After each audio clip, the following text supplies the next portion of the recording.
President-elect Trump is planning to fire Special Prosecutor Jack Smith's entire team that pursued 2 prosecutions against him. The Washington Post is reporting that Trump's list includes career attorneys typically spared during presidential transitions. That's according to 2 individuals close to the transition team. Meanwhile, Trump's new pick, Pam Bondi, said this regarding firing career prosecutors at DOJ during an August 2023 appearance on Fox News.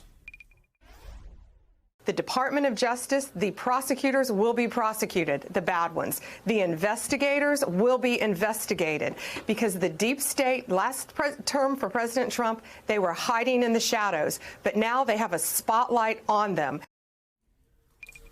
Joining us now, senior NBC News national politics reporter, Jonathan Allen. Good to see you again, John. So let's talk about this expected moves from Trump about DOJ, firing the Smiths team, and then this idea of even going after some of those in the department, firing them. There's been some chatter even trying to bring up some on charges. What's the impact there in Washington?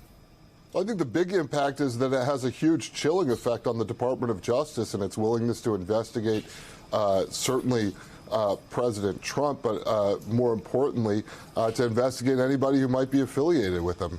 Obviously, as president, he has the ability to fire any political appointees who have not already resigned. Certainly, there's also a potential chilling effect where you have civil servants who decide that rather than being fired, they want to resign. So there are those chilling effects. But basically, this feels like a big threat from Trump to the Justice Department. Whether or not he is able to affect all of the changes he might want to affect remains to be seen. So, John, obviously Matt Gaetz withdrew his nomination last week when it was very clear that he was not going to get the votes needed, that even up to a dozen Republican senators might have come out against him. Pam Bondi, the new pick, what's the early take there, the whip count, if you will, as to whether she'll be able to get through?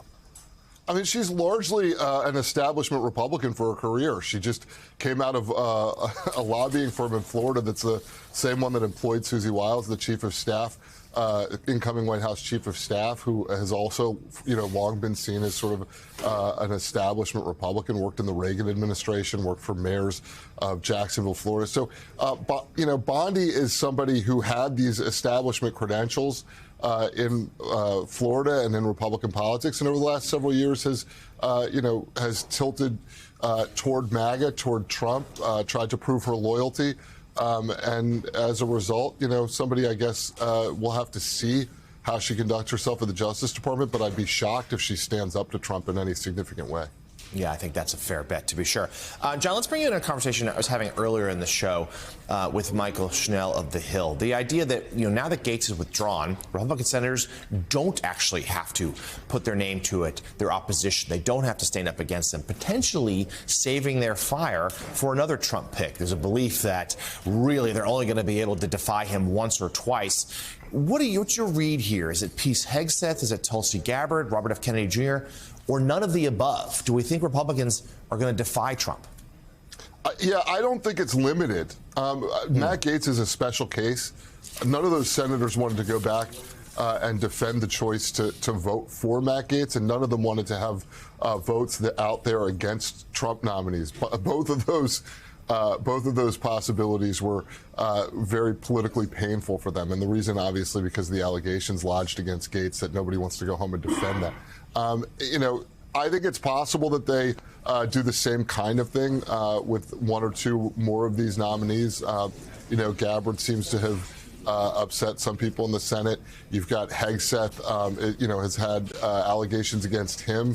For sexual misconduct, denies them, obviously not been proven. And at the same time, there are Republican women senators in particular who have been, pretty tough on that issue. Joni Ernst from Iowa, of course, comes to mind immediately. So we'll have to see what happens with these nominees, but I wouldn't put a number on it. I would hesitate to say, well, Gaetz is gone, so that's it, or there's only one more they can get. They've learned the lesson that if they stick together behind the scenes, they don't have to vote on the floor. Yeah, more of Trump's picks during that blitz of announcements on Friday. More conventional, perhaps some of the health choices raising eyebrows. But those are the ones we mentioned here who could come under real scrutiny now. Senior NBC News national politics reporter Jonathan Allen. Jonathan, thank you as always. And thank